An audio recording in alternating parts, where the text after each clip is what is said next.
professor Rodrigo Fernandes, professor da disciplina de Fertilidade do Solo e Nutrição de Plantas, do curso de Agronomia da Faculdade Evangélica de Goianésia, e essa é a nossa aula 10 sobre interpretação de análises de solo.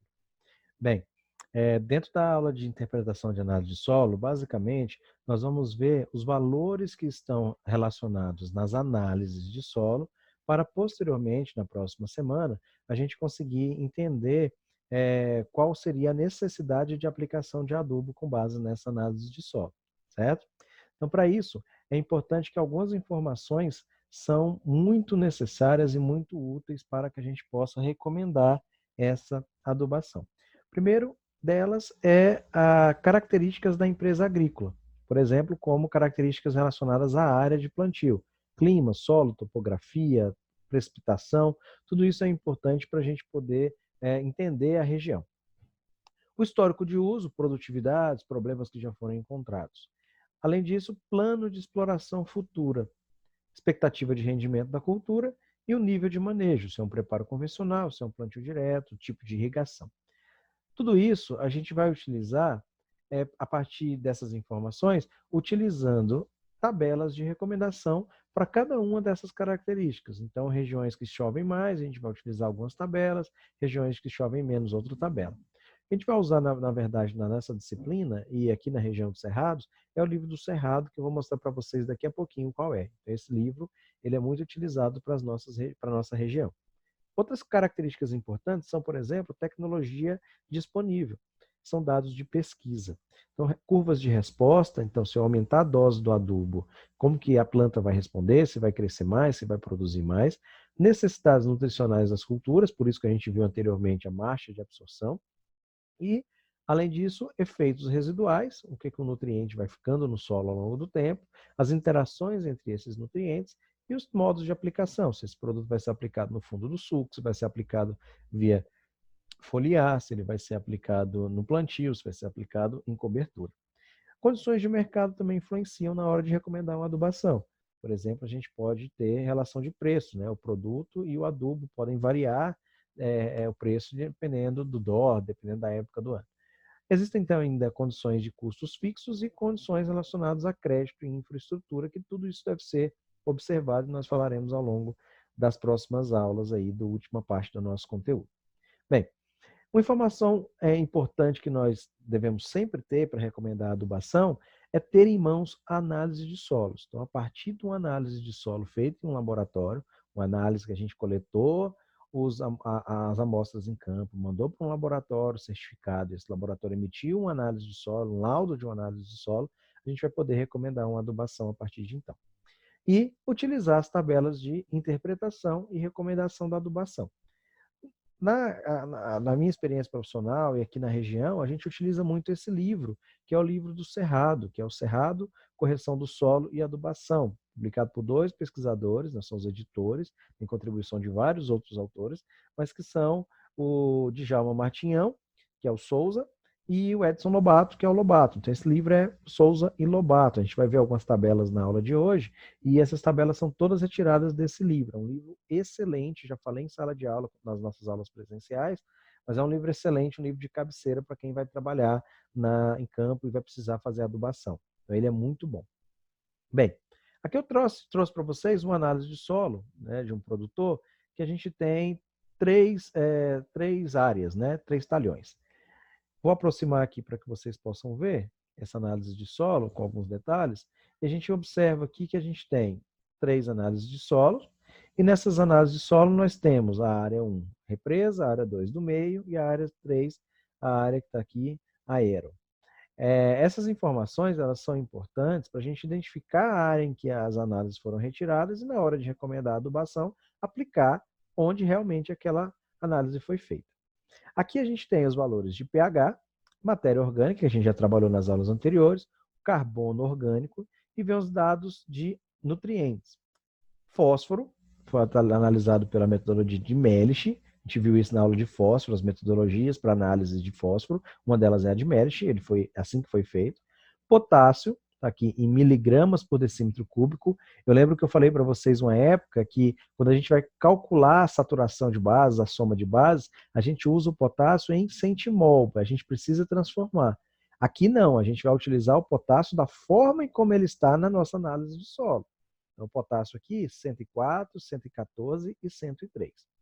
Cálcio, magnésio, alumínio, hidrogênio e alumínio.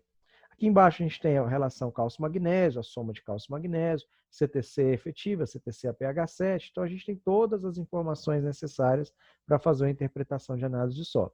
E, além disso, a gente vai ver daqui a pouquinho para fósforo, é muito importante que eu tenha essa parte aqui embaixo, textura do solo. Preciso saber o teor de argila para eu poder recomendar a adubação de fósforo. Porque o fósforo a gente já viu que ele absorve nas cargas elétricas positivas do solo. Se eu tiver mais carga elétrica positiva, se eu tiver mais argila, provavelmente eu preciso aplicar mais fósforo. Então é importantíssimo que eu tenha os dados de argila para a gente poder fazer essa interpretação. Então eu trago aqui do lado de cá o que é necessário que a gente observe. Eu sempre coloco isso no ponto principal ali para a gente anotar. Então, se você for fazer uma interpretação de análise de solo, a primeira coisa que a gente vai anotar ali na folha de caderno, no computador, o teor de fósforo. Depois, o teor de argila. Depois, o teor de potássio, o teor de cálcio, o teor de magnésio e os teores de micronutrientes. Nesse caso, essa análise de solo não tem micronutrientes. A gente vai falar de micronutrientes mais na próxima semana. Hoje a gente vai falar de potássio, fósforo, cálcio e magnésio. A interpretação desses valores, certo? Então, eu tenho que anotar esses valores para cada uma das análises. Bem, dito isso, eu destaquei onde estão essas informações. Essa primeira etapa dos dados analíticos e a última etapa dos dados adicionais aqui, que a gente vai ter a textura, principalmente. Bem, então a gente vai poder interpretar essas análises a partir desses dados. Eu tenho, por exemplo, fósforo 38. 38 é baixo, é médio, é adequado? Não sei. Dependo das tabelas de interpretação e do teor de argila. A gente vai começar pelo nutriente fósforo, né, o P. Bem, eu destaquei aqui agora, da mesma análise, vocês podem observar aqui que é o 38, 44, 46, 335, 435 e 425. Eu trouxe para cá com algumas outras, com uma resolução um pouco melhor. Importantíssimo o teor de argila para a interpretação de fósforo. A tabela de interpretação tirada de Souza e Lobato, como eu falei para vocês há pouco, ela é baseada nos teores de argila. E aí, professor, aqui a gente tem 335 de argila e aqui está porcentagem de argila. Como é que a gente vai transformar isso? Observe que aqui eu estou em gramas por quilo e aqui eu estou em porcentagem. Gramas por quilo, deixa eu pegar aqui uma anotação. Gramas por quilo, a gente consegue transformar em porcentagem. Por exemplo, 335 gramas por quilo é a mesma coisa que 335 gramas para 1.000 gramas. É a mesma coisa que 335 dividido para 1.000, a gente vai ter 33,5%. Seria, se a gente arredondasse, diminuísse isso daqui, daria 33,5 gramas para 100 gramas. Então, quando a gente utiliza essas informações, na verdade, o que facilitaria para a gente era apenas colocar uma vírgula aqui. Então, os nossos teores de argila, a gente sempre vai colocar uma vírgula na primeira casa, entre a primeira e a segunda casa da direita para a esquerda. Então, eu tenho aqui nessa primeira análise, nessa primeira amostra, 335 gramas por quilo, que é a mesma coisa que 33,5%. 43,5% e 42%. Certo? Vamos lá. Próximo passo. Depois que eu identifiquei o teor de argila e eu tenho o teor de fósforo, eu preciso vir nas minhas tabelas, observando exatamente o teor de argila e os valores de fósforo que tem na minha análise de solo. Para que isso, professor? Para eu saber se esse solo está com nível muito baixo, baixo, médio, adequado ou alto para cada um desses nutrientes. Peguei uma análise de solo qualquer, a gente tem 38 de fósforo na amostra 1, com 33,5 de argila. Quando eu pego o teor de argila, 33,5, ele está nesse intervalo aqui, ó, no intervalo entre 16% e 35% de argila. Né? 33,5% está aqui nesse meio. Quando eu pego os 38 de fósforo que ele me indica na análise de solo, Ele não está entre 0 a 5, não está entre 5 e 10, ele está lá entre 20, acima de 20, na verdade. Então, nosso teor de argila da primeira amostra, ele está aqui acima de 20.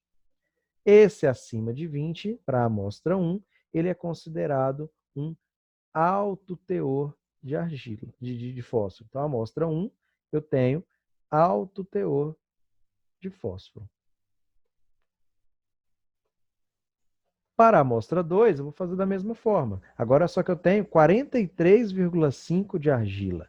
E aí eu posso pegar aqui uma outra régua, outra reta, e essa outra reta eu vou trazer no 43,5, que está aqui, ó, entre 36 e 60, 43,5 está aqui.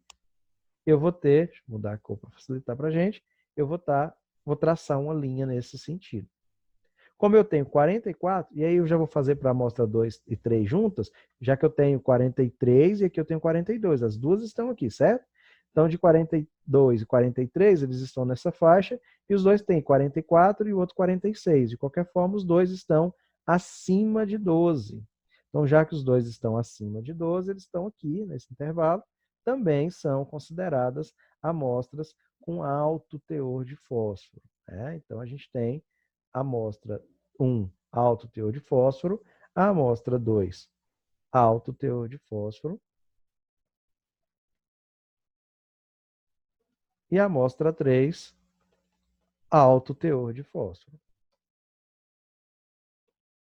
Então, nós já temos a interpretação da análise de solo para as amostras 1, 2 e 3 para o nutriente fósforo.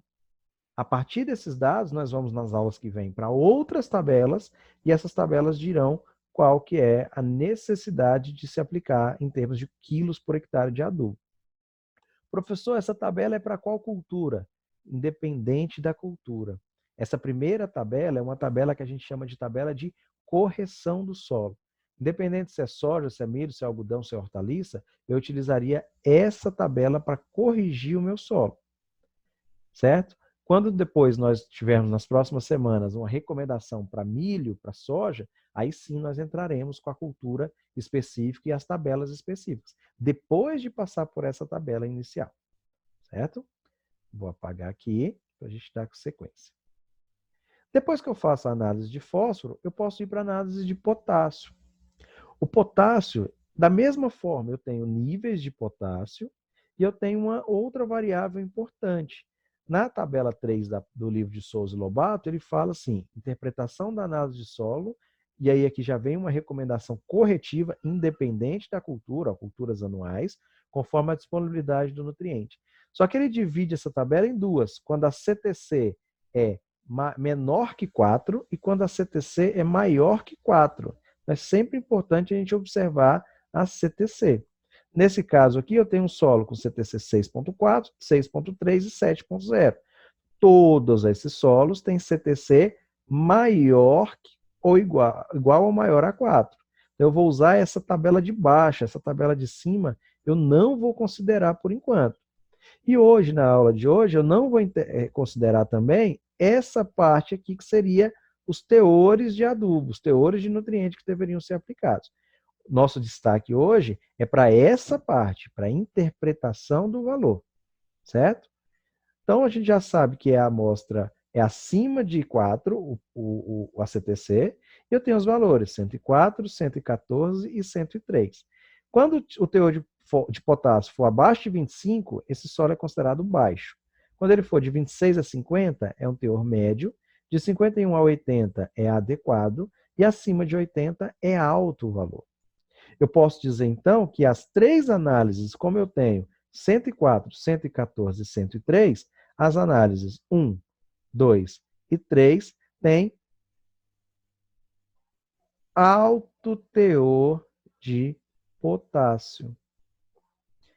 Vou mostrar para vocês daqui a pouquinho uma análise com baixos valores também, né? Essa aqui é uma análise de um solo espetacular, com alto teor de fósforo, com alto teor de potássio. Mas aqui é o que a gente faria. Então, eu não consideraria essa análise de interpretação aqui do lado direito, com as doses de adubo, mas eu quero saber, por enquanto, se é baixo, se é médio, se é adequado ou se é alto. Nesse caso, as 3 amostras têm alto teor de potássio. Certo? Vamos lá. Próximo passo, interpretar cálcio e magnésio. É um pouquinho mais simples o cálcio e o magnésio, porque basta olhar na tabela o teor que eu tenho na análise de solo e interpretar. De maneira geral, é considerado abaixo de 1,5 centimol por decímetro cúbico baixo para cálcio, de 1,5 a 7 é adequado e acima de 7 é alto. Já para potássio, para magnésio, abaixo de 0,5 é baixo, entre 0,5 e 2 é adequado e acima de 2 é alto teor de cálcio, perdão, de magnésio. Vamos lá, a amostra 1 tem 1,89. 1,89 teríamos para a amostra 1, deixa eu pegar aqui a anotação, para a amostra 1 eu teria um adequado valor de cálcio, porque está 1,89 e é de 1,5 a 7.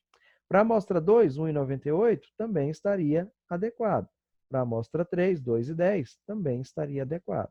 Eu posso dizer que as amostras 1, 2 e 3 têm níveis adequados para cálcio. E o magnésio, professor? Vamos lá. 0,75, 0,77 e 0,90.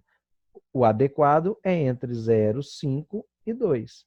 Então, nós teríamos também, tanto para a amostra 1 quanto para a amostra 2, teores adequados de todos os nutrientes. Certo?